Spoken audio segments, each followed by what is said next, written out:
I was doing research for a completely separate video, and I was just thinking to myself about two war speeches that I had come across during my research, and I just wanted to talk about why I liked it. Or liked them rather. War speeches in anime are often the final push of a major battle, and it's usually the times where leaders inspire comrades and where emotions are running at their peak. And one of the speeches that I'll be talking about today is like that to a certain degree, but I'm more gearing my video towards the different aspects that make these two speeches so great from a storytelling perspective. So of course, as you know, for this channel, we'll be using the left and right hemisphere thinking, logical and structure, versus emotion and experience. Let's start with Gaara's speech before the 4th grade ninja war. The speech on the surface lacks the grandiosity we often associate with wartime oratory, but then you realize that's because the Naruto world isn't one where shinobi fight for glory and honor, or at least if they have once, they no longer do so in the current age. It's a world that is shaped by personal loss, deep grudges, and shifting allegiances. So you never see the shinobi rallying behind abstract ideals, but they rally behind people and then carry those people's ideals. An example of this would be how the shinobi of the Hidden Leaf Village view their Hokage as stated by Pain. When he done, Coates and Pain said that they believe in the will of fire and revere their Hokage or the previous Hokage as gods. And obviously right there is a great example of the shinobi liking a person a lot, and then taking their ideals of the will of fire made by Hashirama. And so going back to Gaara, he was once feared and hated, and now stands before some of the same people and others who once saw him as a monster. And he doesn't speak as a grand leader, but as someone who's changed and someone who cares for his friend. So with the left hemisphere, which is the logical one, Gaara's speech isn't that impressive, if we're all being honest. It lacks rhetorical flourish, there's no poetic cadence, and it really doesn't carry anything that would traditionally be considered an iconic rallying cry. And of course, if you take it out of context, it just really falls flat and seems very underwhelming. And that's from the outside perspective. From the in-context story perspective, we know that Gaara's speech logically could have only been about personal struggles and connection and bonds, basically. Because as I've stated before, the shinobi would not be here to listen to someone talking about their ideals. So in a writing sense, it's very well done, because it shows that the author is paying attention to his world and the themes of the story. I would also say that emotionally, taking the context out of the speech on the right hemisphere, knowing Gaara's personality, we know that the deliverance of the speech is very dry and lacks emotion. But within the story, the impact is undeniable, where you see his words carry immense weight because they come from somebody who cares very deeply about his bonds and doesn't try to hide it, but simply tells everyone that, oh yes, we're all here and I'm here for my friend, which encourages others to be there for their own connections, not because of some nationalistic pride. And it's all presented in a way that the audience, both in the story and watching or reading the manga, understands the deep scars that define the ninja world. And what we have is that Gaara's speech acknowledges those scars rather than pretending they don't exist. And overall, with everything that I've said, it is Gaara's honesty about why he's here and his own journey of transformation that unites the shinobi forces. And quite honestly, there's so much I could say about Gaara's speech, about how it built the world even further, and about how it gives us a window into understanding how Naruto and Gaara view themselves.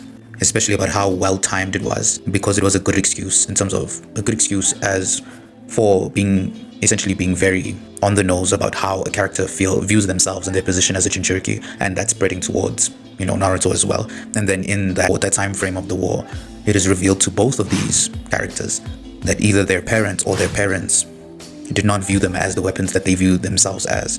And so it beautifully contradicts what Gaara says in the beginning of the speech, that the world cried out for power and therefore he was born, that extending to Naruto as well. But now we know that they were both born out of love rather than the world's lust for war.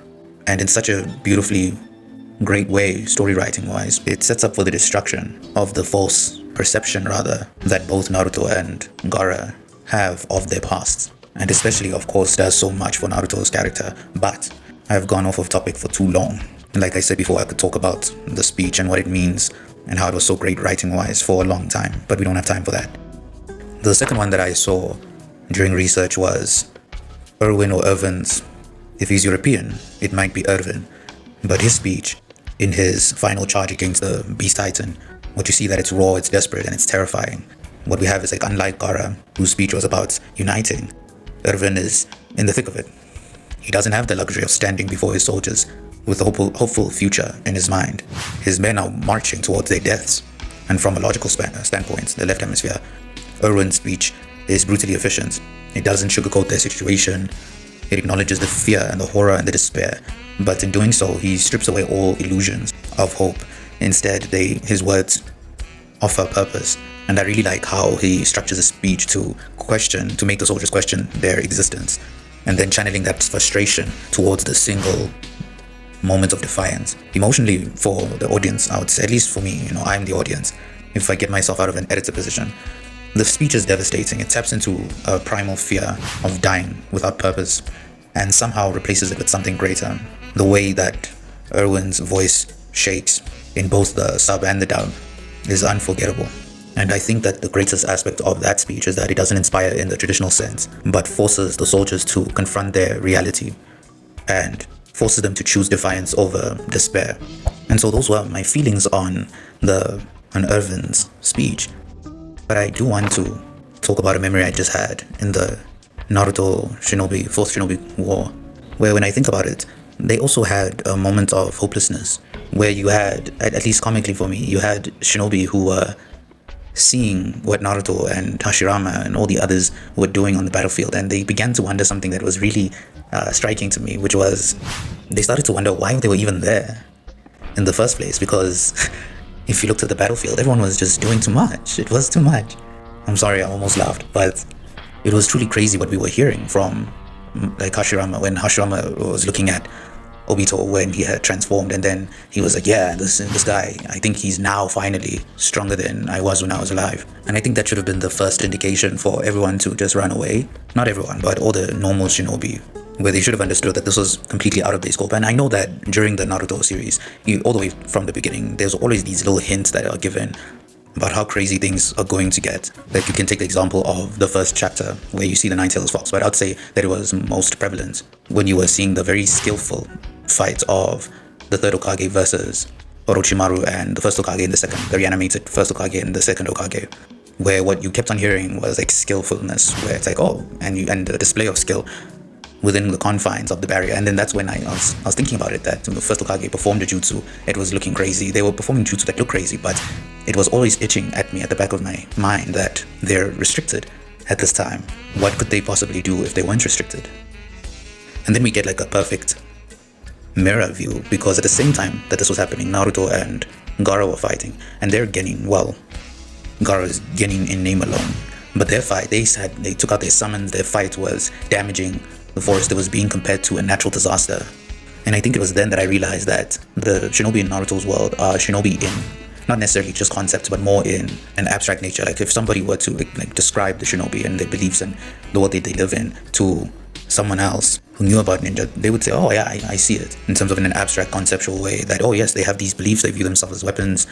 You'll 100% agree, like, oh, these are shinobi. But then when you look at the practical application of this in the Naruto series, you just see this craziness of these big battles, and then you have Madara walking out here and saying that, oh yes, this is how a true shinobi battle is supposed to be. And so to me, someone who pays attention so much as an editor to these stories and the little hints they drop throughout their stories, I was so satisfied when I was seeing the craziness and the destruction that was happening in the fourth grade Shinobi War, and then getting that confirmation from someone from the past, Madara, that what we're seeing now is what a shinobi battles is supposed to look like from his own historical experience. But no, I'll stop there. I was just thinking about that. It was just so funny to me about how it just all played out, and just how ridiculously strong that the characters had to even be parts of the conversation in the Shinobi War. That man genuinely thought that all of us were supposed to be fighting like Anbu instead of like shinobi. That's just something I can't get over. And that is the end of the video.